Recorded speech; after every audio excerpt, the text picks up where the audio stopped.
Okay, so yes, I'm Lisa Hogg, and I'm the EMEA Marketing Director for TOMS. 11 years ago, our founder, Blake McCoskey, decided to start something that mattered, using business to improve the lives of others. We need to get something straight. We are not a charity. We are not an organization that does all the giving ourselves. We're a business. And we grounded in the fact that we are selling products and using business in order to improve the lives of others and to create change. We are founded in a principle of 1 for 1. So for every product we sell, there is an associated give. And over 11 years, we have evolved how we give through going into multiple gives through expanding our product offering. So I'm going to take you through very briefly what we focus on and the impact that it's made thus far. So it all began here, shoes. Our founder, Blake, never thought that he'd have to become a shoe salesman in order to make a positive change in the world. 11 years later, we've given over 70 million pairs of shoes to children in need. We do this through amazing giving organizations that already exist in those regions and work with the local communities, because obviously there are so many nuances to how this is done. One of the nuances and one of the changes that we've made over time is we originally just gave the iconic alpargata, and that was great, but it didn't actually meet some of the functional needs that these children in these areas had. So whether you're talking around environmental or terrain-related issues, you can see we've got winter boots, we've got shoes that can handle wet conditions that obviously dry quicker. We even have school shoes. And you might think, well, school shoes, that seems a bit superfluous, but there are regions where if you don't have the right shoes, you don't get to go to school. So besides the fact that some of these kids walk incredible distances to get to school, there are some other sort of entry-level issues with having shoes. So we've expanded to 5 different silhouettes on what our giving shoes are, and then we work with our giving partners to associate different communities with the different specific silhouettes of shoe.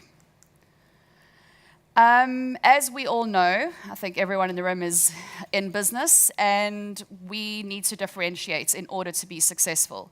So we are guided by the thought that the more we sell, the more we give. So expanding our collection into eyewear. The reason being, 80% of the visually impaired cases in the world are actually treatable. So you can restore sight.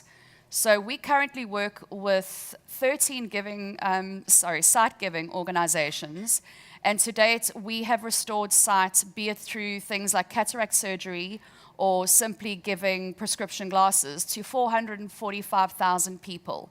And I wish you could see some of the footage from those, because it's that's the one that usually triggers me to cry when we're in meetings, which is a bit disarming, because you take it that people, the influence that you have on a family or a community by giving sight back, whether it's to children so that they can go to school, whether it's to a dad so he can go back to work and make money for his family.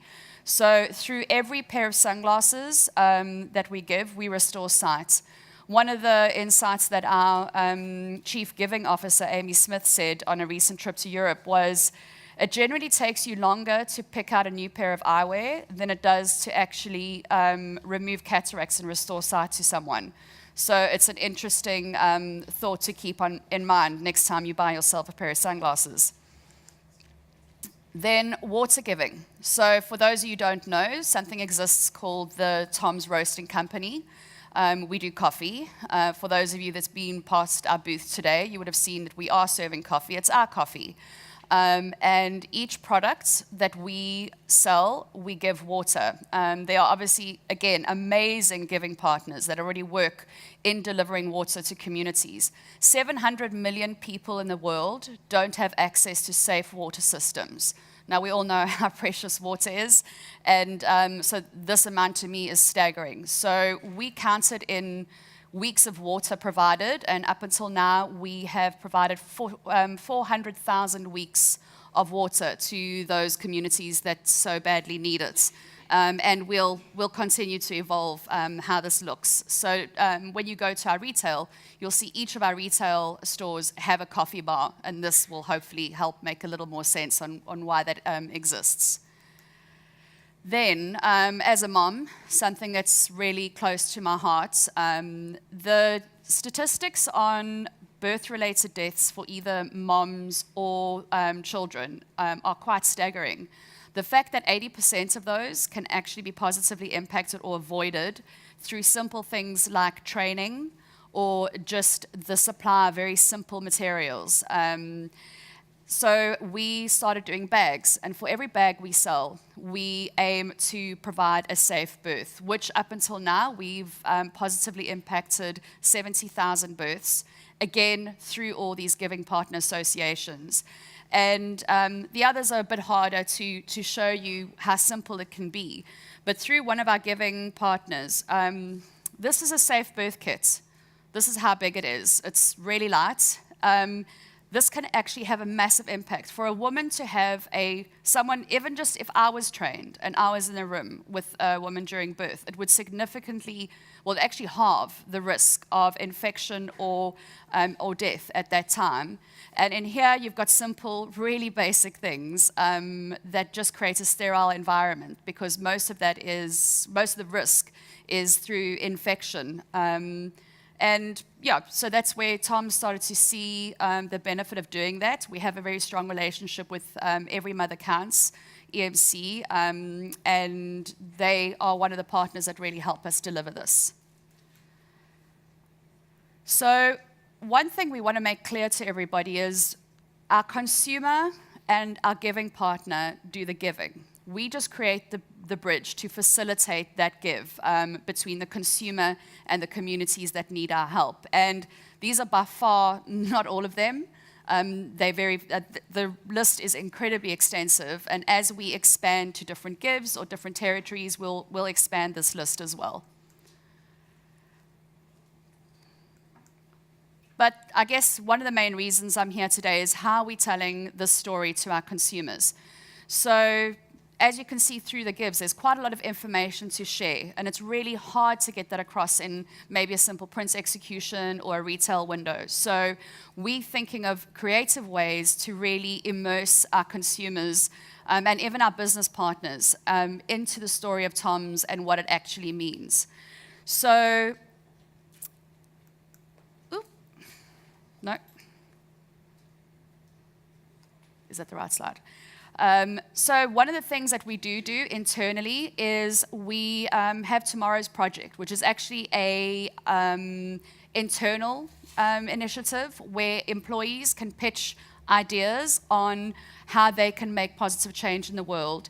And then we have an internal vote, and then whoever wins gets funded. It's a $10,000 funding, and then you are actually given the empowerment by the company to make it happen. We encourage staff volunteering, so people get time off to be able to go and volunteer in charities of their choice.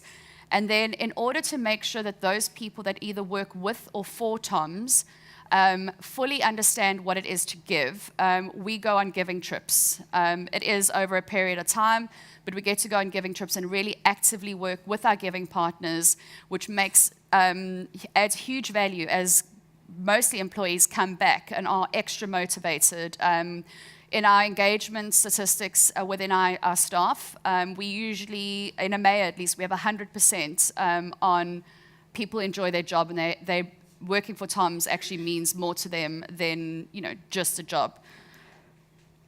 One day without shoes. This is more of a lo-fi approach. So how we try and build empathy with what we do is through actually encouraging people to take one day, which we usually activate in May, and we ask you to spend the whole day barefoot. And some people are like, but it might be cold, might be raining. That's the reality of it. So to spend a whole day barefoot, and then helps you think that how we take some relatively basic things totally for granted, and why it's so important for us to actively give to people who need these simple things. So as virtual reality has become more accessible, we quickly realized that this was a perfect way for us to tell our story.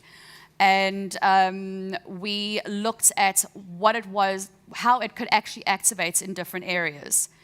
We have 2 stories currently, one around Colombia and one around Peru. And it really takes you into the local communities, so you can see the living conditions and the realities which the gives actually positively influence.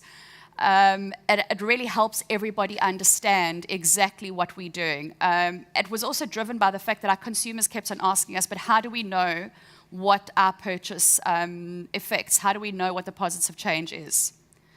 So in the past, we partnered with AT&T, which as a small brand with a limited budget was an amazing opportunity, and that was heavily grounded in virtual reality, so really giving you an idea of how it works.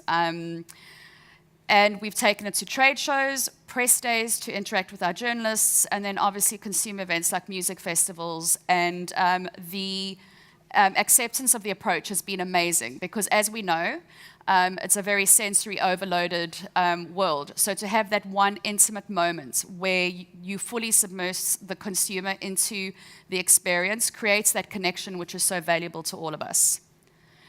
So please go check it out downstairs on our booth. We have 2 kits. You can check out either the Peru or the Colombia story. And then also if you're ever in and around any of our community outposts, which are our own retail stores, please pop in for a coffee and have, experience the virtual reality. And to close, because I know I'm out of time, is never doubt that a small group of concerned citizens can change the world, because indeed that's the only thing that ever has.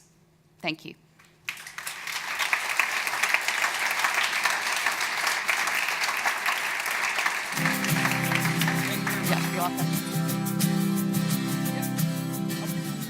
To a stranger, to a friend,